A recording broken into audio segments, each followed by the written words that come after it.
Thank you. For our next question, we start with you, Mr. Omar. What types of city spending do you think should be financed through the issuance of bonds rather than through property tax? I think that the way we do things today, for the most part, are probably the best practice and the best way for us to go about it. When it comes to bond spending, what you generally see is us either purchasing long-term assets or building buildings and doing things of that sort. So I think ultimately the reason for the question perhaps is to try and figure out whether or not there are ways that we can run our city government even more efficiently than we do today. Here's the good news. Today we have a AAA bond rating, a double AAA bond rating, which is pretty rare for cities. It's something that we should be proud of, and it's something that the current and previous leaders have really helped us get to. But the fact of the matter is one of the things that I'm proposing is that we actually look at how we can make the most efficient use of our money on an annual basis. I'm proposing that we actually do a top to bottom review of different departments of the city in order to figure out whether or not there are ways that we can do things more efficiently. I'll give you a couple examples. We have the opportunity with technology today to be able to do things that in the past took a lot of legwork or took a lot of paper to kind of accomplish.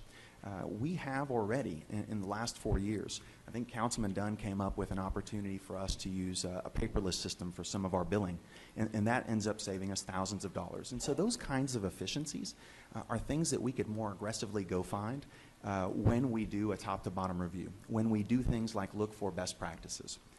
I'm in the midst of getting my executive MBA at UT Dallas right now. As a matter of fact, I graduate one day before the election, and then there's another ceremony the week after. And what I can tell you is that I would like to see us do those reviews the same way that corporate America does when they're trying to find the most efficient way to spend their dollars. The question was about bonds, correct? Yes. Okay. I just want to make sure that I answered it. There are several ways that the city utilizes bonds, and I'm going to put it in a way that I look at my own personal finances, which is they're short-term bonds, and that's like getting a car loan. And I think that short-term bonds are actually a good way for the city to make purchases for items that don't have a super long life. For example, a fire engine, where the reality of a city with the budgetary needs and quite frankly, the list of needs that we haven't been able to meet, we're not going to have the cash in-house to be able to go out and purchase a fire truck. But we do need to continue to have the most current equipment that our city needs to operate. So the use of short-term bonds are something that I continue to support to pay for such things. Now the bigger issue is the long-term bonds, and those require voter approval, which is necessary. And these are bonds that we use to make investments, long-term investments in things like buildings. And the reality is that the city staff do an amazing job of indexing not only where we are with our current situation, but also projecting some of the things that we're going to need down the road. At this moment, we have identified $300 million in needs that we have not been able to address. So the reality is we are going to have to continue to issue bonds to pay for these long-term investments. Again, roads, buildings, and things like that. However, that doesn't necessarily mean that we have to have tax increases. I think that there is a way, and we have committed as a council, we are very fiscally conservative. And we have been able, through best practices, to be able to reduce our debt. And so I do foresee a scenario where we could potentially issue bonds that would, of course, be voter approved, but would not, in fact, require tax increases. That would be my goal. Mr. Omar? Thanks. The reason I talked about top-to-bottom reviews and finding a way to do things more efficiently is because to accomplish what Laura's suggesting here, which is to do things without a tax increase, it's going to take us being able to run an even more efficient government than what we have today. The fact of the matter is that the timeline for the next large bond would not allow us to do it tax-free.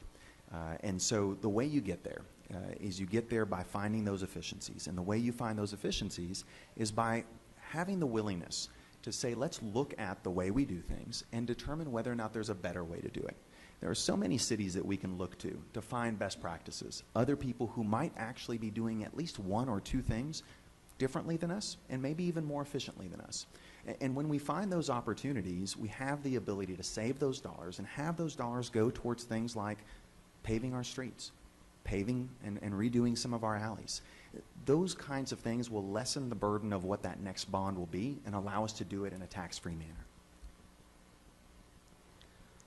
I will respectfully disagree. I don't think that it's out of the question that the next bond election would demand a tax increase. We've got 2 years before we would probably consider that or more, and we've already begun the discussions of looking at the efficiencies. This is not something new. This is something that we do as standard operating procedures. We have been able to reduce the city debt by millions of dollars, and I think that we can continue to do that. You know, one of the best examples is RISD. They recently passed a bond that included no tax increase. I truly believe that if we are careful and look at what we're doing, we could, in fact, hold a bond that would not necessarily increase your taxes.